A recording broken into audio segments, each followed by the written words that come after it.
If you watched this introduction before, you can just go ahead and fast forward to the tutorial. If you haven't, come with me. Let me show you something. Let's go. We're in the middle of the MangoTech store, and as you can see behind me, we have transformed this space into a tutorial production studio.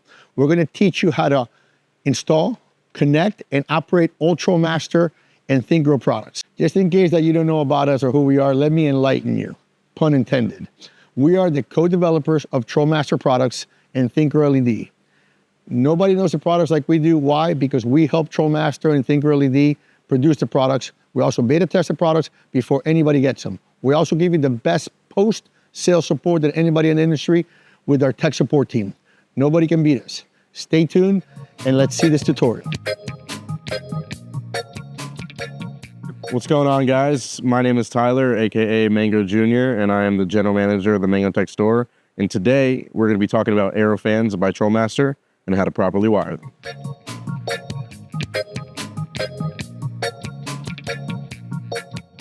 AeroFan by TrolMaster offers several styles of fans. We have our inline fans, and we also offer a high velocity fan. All the AeroFans by TrolMaster are built with an AC motor inside that draw very low amperage at startup. As well, there are also smart voltage sensing to detect 120, 240, and 277. They are also groupable and dimmable down to 1% and 1% increments. Let's go over our plastic inline fans. To my right, I have a 6-inch inline fan, an 8-inch inline fan, a 10-inch inline fan, and a 12-inch inline fan. All these fans have a plastic housing around them. What kind of applications can you use for these? You can put them in a tent, you can put them underneath your tables in a grow room, or in any commercial space to recirculate your air inside the room. Now, let's go over a couple things with our inline fans. Each fan is going to come with an ECS7, which is a daisy chain cable that allows you to connect fans easily to each other. The communication point for these fans is simply going to be underneath the logo. There's going to be a black hub in which you connect your cord. Also, these fans have a plastic housing that allows for easy application. Simply open up these yellow straps, take out your motor above, and you'll easily have install access to your plate so you can mount it on the wall, underneath your carriage, or even if you want, on the ceiling. This is what the fan looks like with the EC motor outside of its plastic housing. Inside, with so much room, it'll allow you for easy installation for a screwdriver or a drill. All 4 screw points are going to be on the corners of the yellow casing. Now, let's go over our metal line. Each of these fans is also going to come with an ECS7 that allows you to daisy chain these fans together. We offer 2 different sizes of these metal fans. We have a 10-inch and a 12-inch fan that allow you to use for vertical air application, such as air glides. This 20-inch high-velocity AeroFan by TrolMaster is the only one that is smart sensing to 240 and 277 voltage. This one will not work on a 120 application. You would simply use this fan to replace similar fans in the market, such as Patterson or Schaefer fans. As well, you won't need a VFD to operate these, as they can be directly plugged into your controller for easy operation. This fan comes along with an ECS7 that also allows you to daisy chain to other fans, and it also comes with an ECS9, which is a 4-prong communication cable to an RJ12 that allow you to connect right back to your TrolMaster. In this segment, we're going to go over how to properly wire all these fans. Here are some of the items that you may need for this process. An ECS7, which is a daisy chain cable that allows you to connect fan to fan. An ECS9, which is a 4-prong communication cable to an RJ12 port that allows you to connect back to your controller. We also have an RJ12 splitter hub, which allows you to put multiple fan ports onto one if needed. As well, we have a fan remote if you want to access it independently without going back to a TrolMaster controller. Now, let's go over the easiest way possible to wire these fans. Remember, each of these fans comes with an ECS7 already in the box. An ECS7 is a 4-pin waterproof connection end that goes into a 2-way 4-pin waterproof connection end. To install these fans, you're going to start with your single end dongle that ends up going to a 2-way dongle. You want to plug the single end from the farthest fan away from your controller. Then, you're going to plug in the ECS7 to the fan, which allows you to leave off with one free end. If you can't reach the length from both fans together, please use another ECS7 to lengthen your cord. From here, once plugged into the bottom of the port, you're going to have a free end. You have two applications that you want to use. If you want to go back to the Hydro X, you're going to use an ECS9, which is a 4-pin waterproof connection end, to an RJ12 controller that's going to plug into your device port on your controller.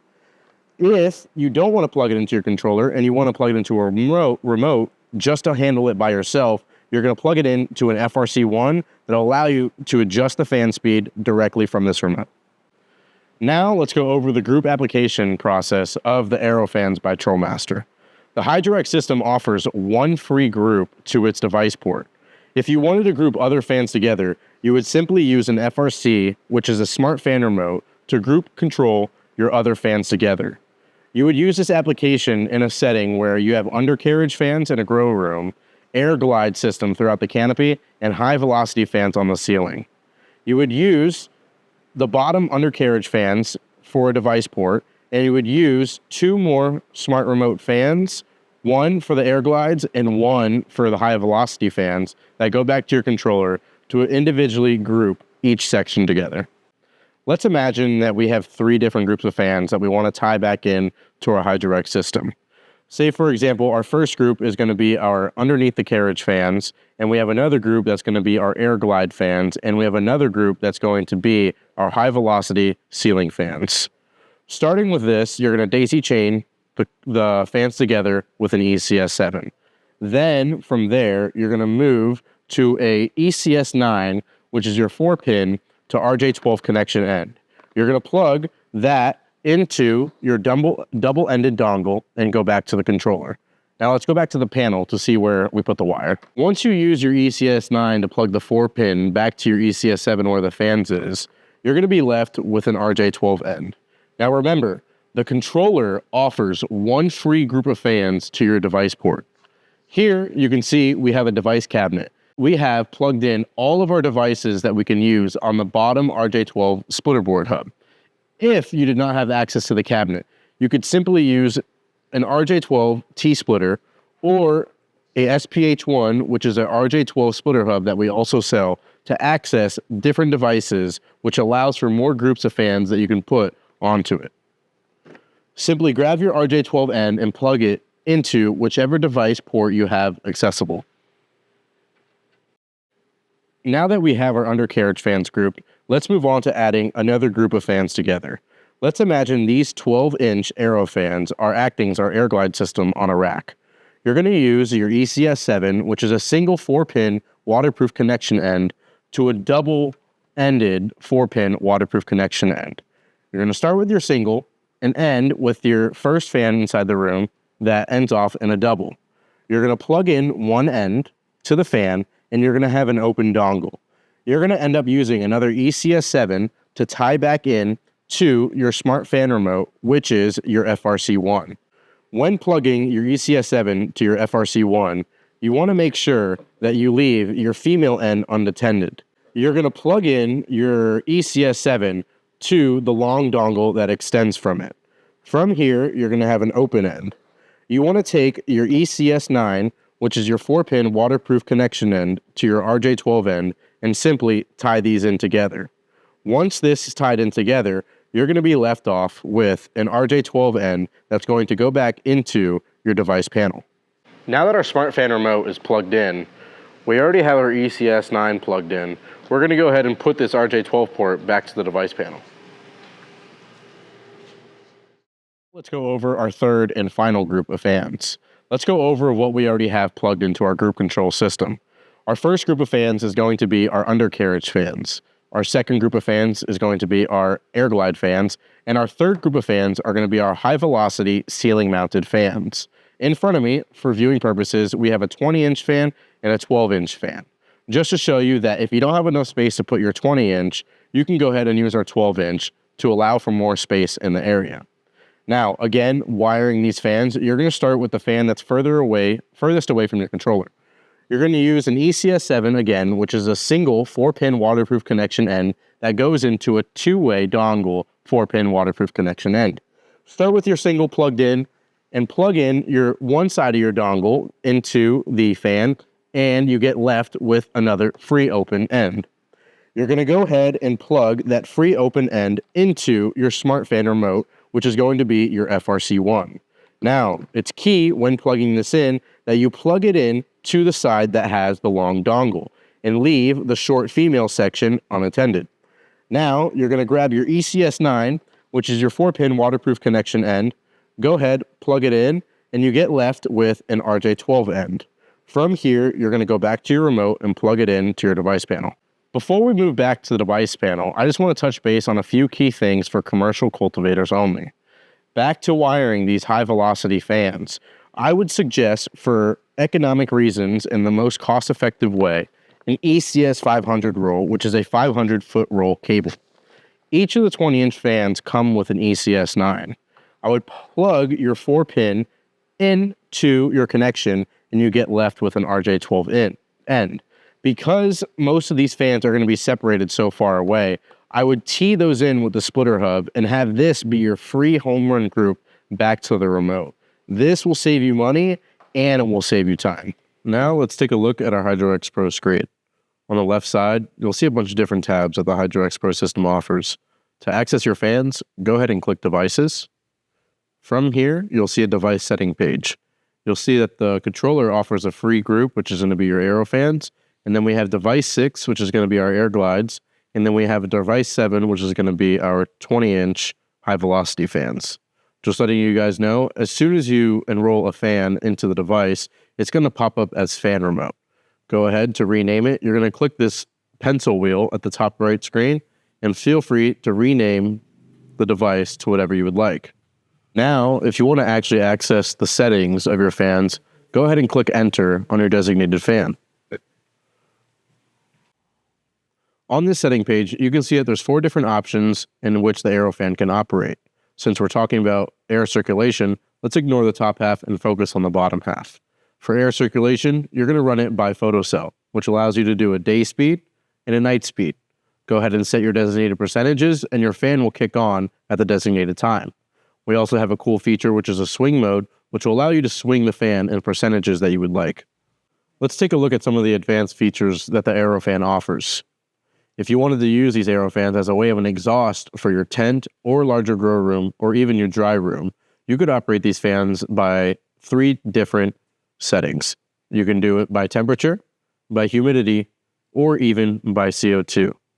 Go ahead and set your minimum speed and your maximum speed that you want your fans to operate at, and you can also set each fan on an offset or even a deadband if you would like. If you want to run these fans on just day only, feel free to click this box that says day only. If you want to run it on night only, feel free to click this night only button. Let's take a deeper dive into our CO2 section on the right side. Some growers use this by CO2 feature to exhaust their high levels of CO2 at nighttime. You can also exhaust your levels of CO2 inside your dry room, but we'll do this in a different video and show you a tutorial on how to do that. On your top left-hand side, you'll see a tab that's labeled Sensor. For your designated group of fans, if you wanted to group these set of fans to one sensor in the room, feel free to click the sensor box and put it to which zone your sensor is at. What are the good applications of this? Well, if you're in a room and you have a hotspot in your room and you wanted the air circulation to be higher than maybe the other set of group of fans, you can go ahead and put that group of fans designated to your sensor zone to strictly focus on that zone. Another cool feature that we offer is a historical chart to see the live feed of your fans during a 24-hour cycle, a 7-day cycle, or even a 30-day cycle. Now that we have properly installed and wired and put everything on its designated group, let's go ahead and show you how it functions. Now, remember, this is the master control system for all these fans. You can still use the FRC1 remote to control your fans, but remember that after 30 minutes, it's going to go back to your designated control setting. Let's turn on our first set of fans. As you can see, our first table with our 6-inch fans are going to turn on to 100%. Now, we're going to go ahead and turn on our middle rack to 100%, which is going to be our 12-inch metal fans. From there, now we're going to turn on our third rack, which is our high-velocity fans. This is just to show you that all these groups of fans can be independently operated at whatever capacity you would like. Now, let's turn them off from 3, 2, 1. We're going to start off with our second rack. Then we're going to start off with our third rack. And then we're going to start off with our first rack. And now you're going to be able to see that all of these fans are turning down one at a time.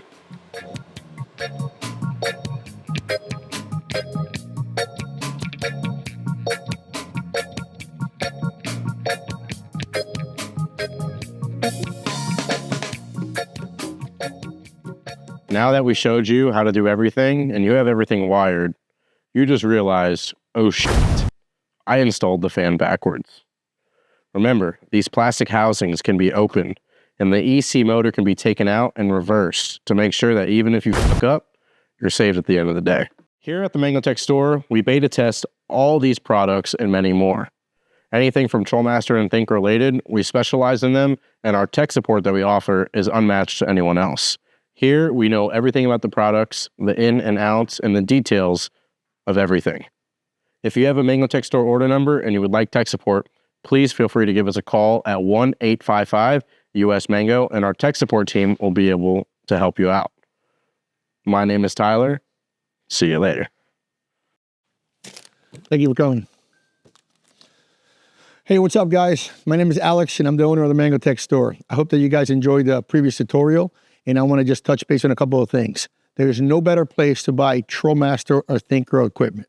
We are the co-developers of the products. We assist TrolMaster and ThinkGrow LED with designing and how these products function. We're also the 100% beta testers, only beta testers of all the products. They're beta tested at our facility in California, the Mecca of Cannabis. We also assist with the literature that comes with some of the products. There is no better place to buy ThinkGrow or TrolMaster products than the MangoTech Store. We have 4 hubs around the world in 3 separate continents. We'll be able to assure that we can get you any of the products. We offer CAD design services, the best install tech support in the industry, and definitely, absolutely, hands down, the best post-sale tech support with our technical board that we have. If you're interested in purchasing TrolMaster or ThinkGrow products, please visit the MangoTech Store online. Remember, we have 4 hubs, 3 continents, and look below to the links worldwide. Thank you. Whoa, whoa, whoa, whoa. I almost forgot the most important thing. We have a price match guarantee. No big box store is going to be able to beat us. Send us their estimate, we'll match it, and most likely beat it. That being said, tech support is unbeatable. Nobody can beat us because we co-develop the products. We beta test the products, as you can see in the tutorial. Let's go shop. Come on.